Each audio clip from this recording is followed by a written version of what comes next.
بسم اللہ الرحمن الرحیم۔ عائلی مسائل اور ان کا حل۔ معاشرے میں مرد و عورت کا کردار۔ خوش قسمت ہیں وہ ماں باپ جو اپنے بچوں کی تربیت کی فکر میں رہتے ہیں۔ زندگی کے ساتھی اور اولاد کے حق میں دعائیں۔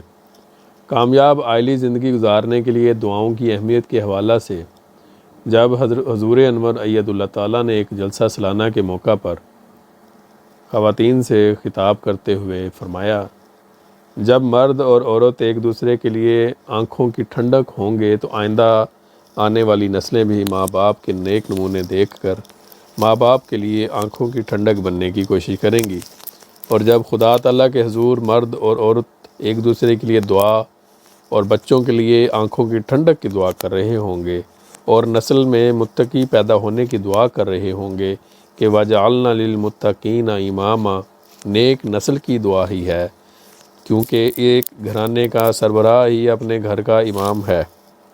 جو یہ کہتا ہے کہ مجھے متقیوں کا امام بنا، تو اس کا مطلب ہے کہ میری نسل میں سے نیک لوگ ہی پیدا کر۔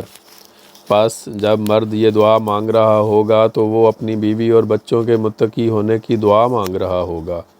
جب عورت دعا مانگ رہی ہوگی تو گھر کے نگران کی حیثیت سے وہ اپنے بچوں کے متقی ہونے کے لیے دعا مانگ رہی ہوگی، اور جب اس شوق کے ساتھ دعا ہوگی تو پھر اپنے آپ کو بھی تقوی پر قائم رکھنے کی کوشش ہوگی، اور ایسا گھر پھر جنت کا نظارہ پیش کرنے والا ہوگا جس میں بڑے بچے سب خدا تعالیٰ کی خوشنودی کے حصول کے لیے کوشش کر رہے ہوں گے، اور پھر ایسے ماں باپ کے اس دنیا سے چلے جانے کے بعد یہ بچے ان کے لیے ثواب کا موجب بھی بن رہے ہوں گے۔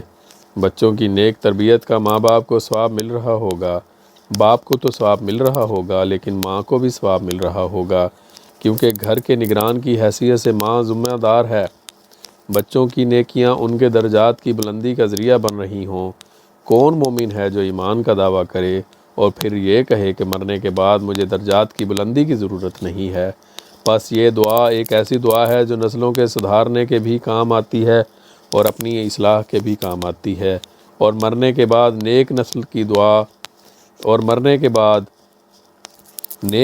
کی دعاؤں اور اعمال کی وجہ سے درجات کی بلندی کے بھی کام آتی ہے۔ اور پھر اس میں مومن کی شان کی طرف بھی اشارہ ملتا ہے کہ مومن چھوٹی چھوٹی باتوں پر راضی نہیں ہوتا بلکہ ترقی کی منازل کی طرف قدم مارتا ہے، اس کے قدم آگے بڑھتے ہیں۔ متقی خود بھی تقوی میں بڑھتا ہے اور اپنی نسل کو بھی تقوی میں بڑھانے کی کوشش کرتا ہے۔ پس خوش قسمت ہیں وہ ماں باپ جو اپنے بچوں کی تربیت کی فکر میں رہتے ہیں، ان کو دین کے قریب کرتے ہیں، ان میں خدا تعالیٰ کی محبت پیدا کرتے ہیں، اور پھر اپنی حالتوں میں ایک پاک تبدیلی پیدا کر کے اپنی دنیا و عاقبت بھی سنوارتے ہیں۔ بس اس دعا کو بہت شدت سے اور سمجھ کر پڑھنے کی ہر احمدی عورت اور مرد کو ضرورت ہے۔ بہت سے لوگوں کو اولاد سے شکوہ ہوتا ہے کہ اولاد بگڑ گئی۔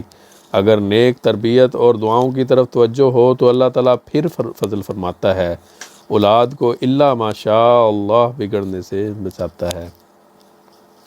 جلسہ سالانہ جرمنی، خطاب از مستورات، فرمودہ 25 جون 2011، مطبوعہ الفضل انٹرنیشنل، 13 اپریل 2012۔ اسی موضوع پر حضور اید اللہ تعالیٰ بنصر العزیز اپنے ایک اور خطبہ میں فرماتے ہیں، یہ جو اللہ تعالیٰ نے دعا سکھائی ہے کہ اعوذ باللہ من الشیطان الرجیم، ربنا حب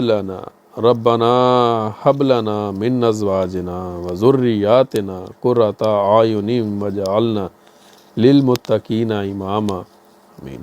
الفرقان 75۔ تو اولاد کے قرۃ العین ہونے کے لیے ہمیشہ دعا کرتے رہنا چاہیے۔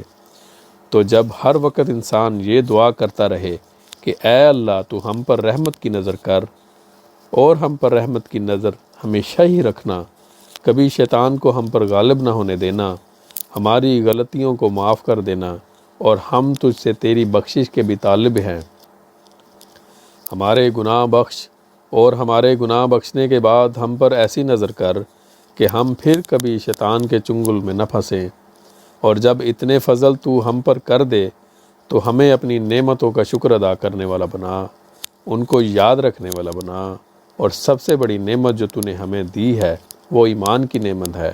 ہمیشہ ہمیں اس پر قائم رکھ، کبھی ہم سے دور جانے والا نہ ہو، کبھی ہم اس سے دور جانے والے نہ ہوں، اور دعا پڑھتے رہیں، ربنا لا تزغ قلوبنا بعد اذ ہدیتنا وہب لنا من لدنک رحمتا انک انت الوہاب۔ آل عمران 9۔ اے ہمارے رب، ہمارے دلوں کو ٹیڑھا نہ ہونے دے بعد اس کے کہ تو ہمیں ہدایت دے چکا ہو، اور ہمیں اپنی طرف سے رحمت عطا کر، یقیناً تو ہی ہے جو بہت عطا کرنے والا ہے۔ آمین۔ اگر دعاؤں کی طرف توجہ نہیں ہوگی تو شیطان مختلف طریقوں سے، مختلف راستوں سے آ کر ورگلاتا رہے گا، اور اس سے اللہ تعالیٰ کے فضل اور رحمت کے بغیر نہیں بچا جا سکتا۔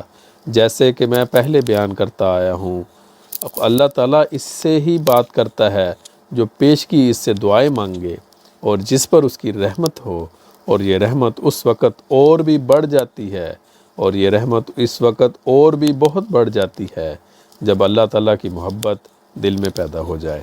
خطبہ جمعہ فرمودہ 12 دسمبر 2003 بمقام مسجد بیت الفتوح، لندن۔ مطبوعہ الفضل انٹرنیشنل، 6 فروری 2004۔ ماخوذ از آئلی مسائل اور ان کا حل، صفحہ 51 تا 54۔